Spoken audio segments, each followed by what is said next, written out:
So yun kasi yung ating fish, yung ating bangos. So titimplahan lang natin. So lalagyan lang natin siya ng pampalasa. Lagyan natin ng konting MSG. Yan sa pinakaibabaw.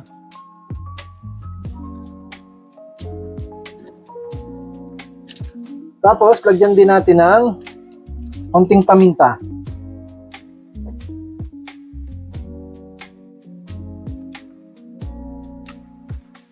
Yan. The next, ating ikukan yan sa harina. Ikukot natin.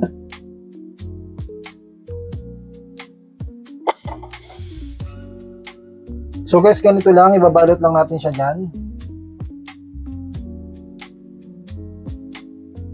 Yan. Pagpag natin para hindi magdumi yung ating mantika.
Yan, okay na yung ating mga fish.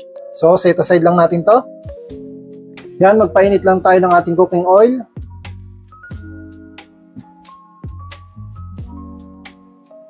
Hintayin lang natin yung uminit. So, yan na guys, mainit na yung ating apoy. Lalagay na natin yung ating mga fish.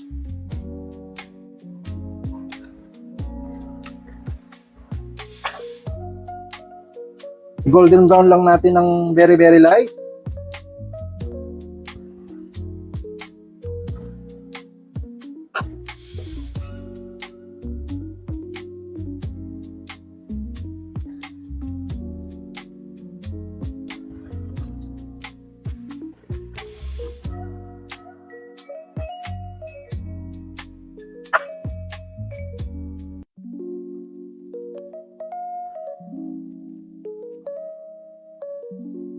Yan guys, pwede na natin baligtarin. Medyo golden brown na yung nasa ilalim.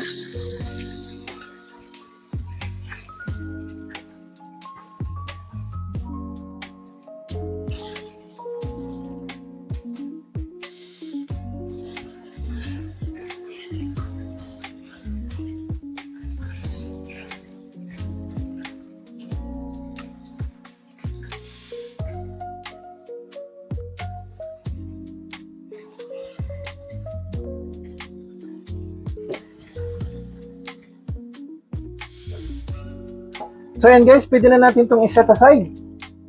Ayan. Brown na siya.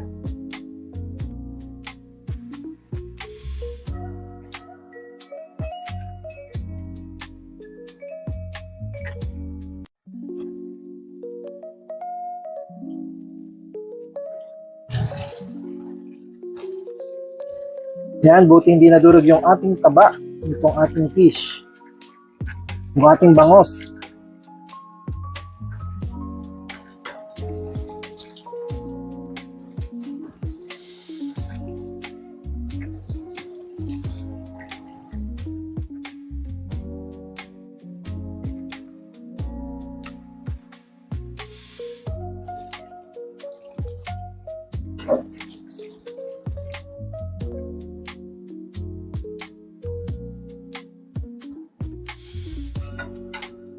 Yan guys, proceed na tayo sa ating next step.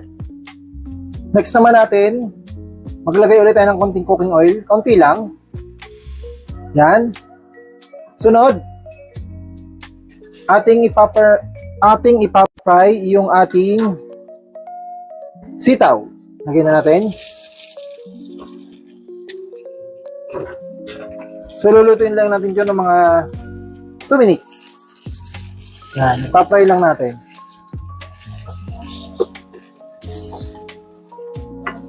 Ito yung ating kasama dun sa ating bangos.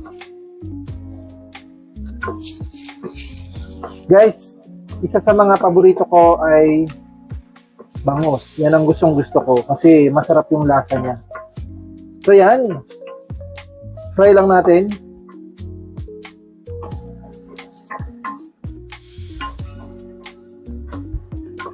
Halo-haloin lang natin para hindi matusta.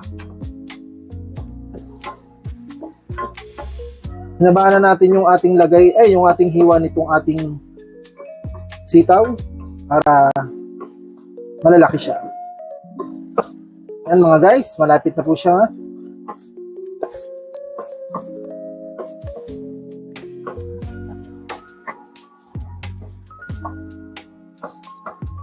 So yan guys, pwede na natin itong set aside para i-start na natin maluto yung ating napakasarap na bagong recipe for today.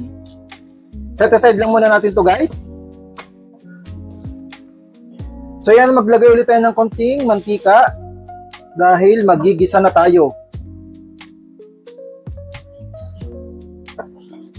Yan, mainit na po yung ating lutuan.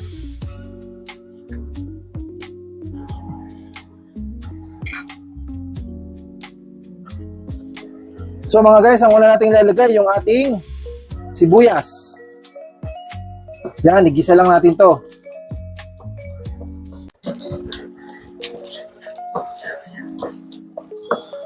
Yan, ipa-golden brown lang natin to.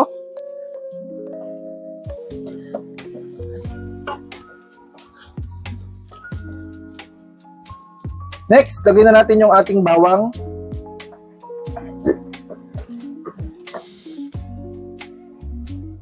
Next, lalagay naman natin yung ating ginger.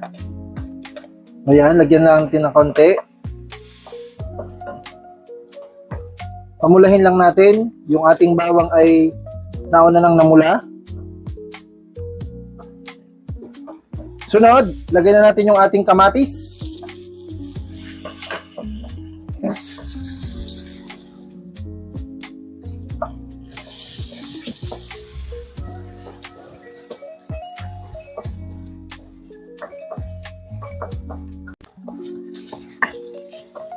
Sunod dyan, maglagay tayo ng 1 kutsarang alamang. Po, yung ating shrimp fish. Tama ba yun? Kung tawagin nila dito sa Manila, bagoong. Ito yung niluto ko kanina. Yan, lagay natin dyan. 1 kutsara lang yun guys. Mga guys, 1 kutsara po yung nilagay nating alamang. Yun po yung ating niluto rin. Next, lalagay na natin yung ating purong gata. 500 ml po ito. Yan.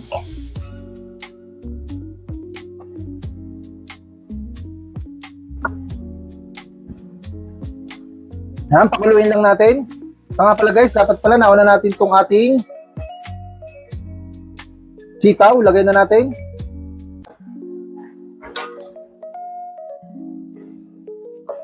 Yan na guys. Tapos lagyan natin ng kalahating nor cubes para lalong mas masarap. Yan, pakuluin lang, i-cover lang natin. Balikan natin maya-maya.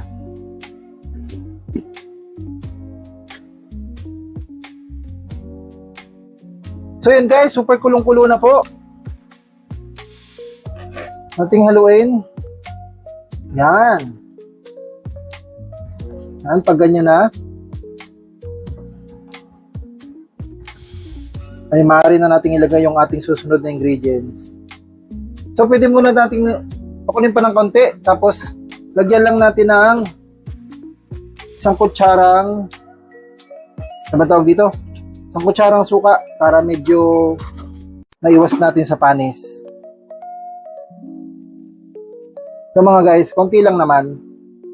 Hindi naman yan hahalo ng todo dyan sa ating kwan. Niluluto. Yan.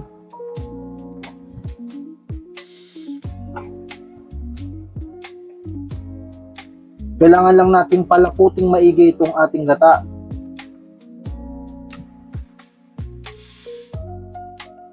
Guys, pwede na nating ilagay dyan yung ating mga isda.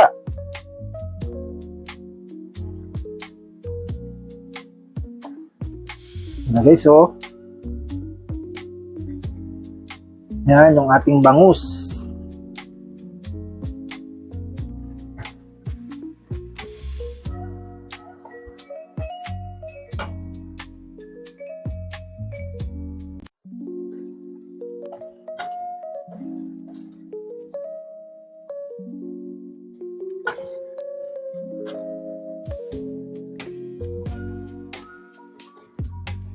Yan. Then, isasabay na natin dyan yung ating naglalakihang sili.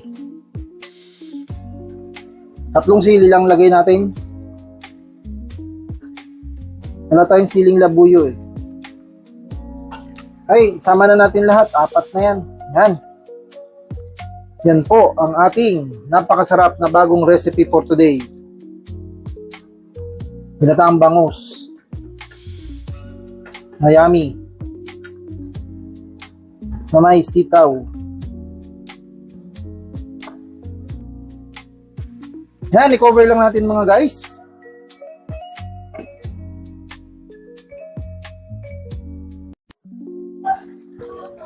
Yan guys. Ay ulit. Yan mga guys, kung kita nyo naman, sobrang mantika na po itong ating bagong ulam for today. Pakasarap nito guys. Yan po ang ating ginataang bangus. Talaga namang katagal maluto. Sa daming ikot-ikot ng luto guys. Yan, konting minuto na lang at ready na to. Pwede na natin itong iserve.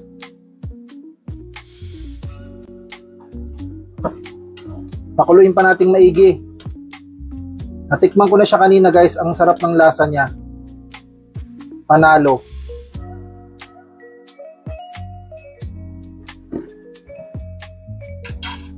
I-cover lang ulit.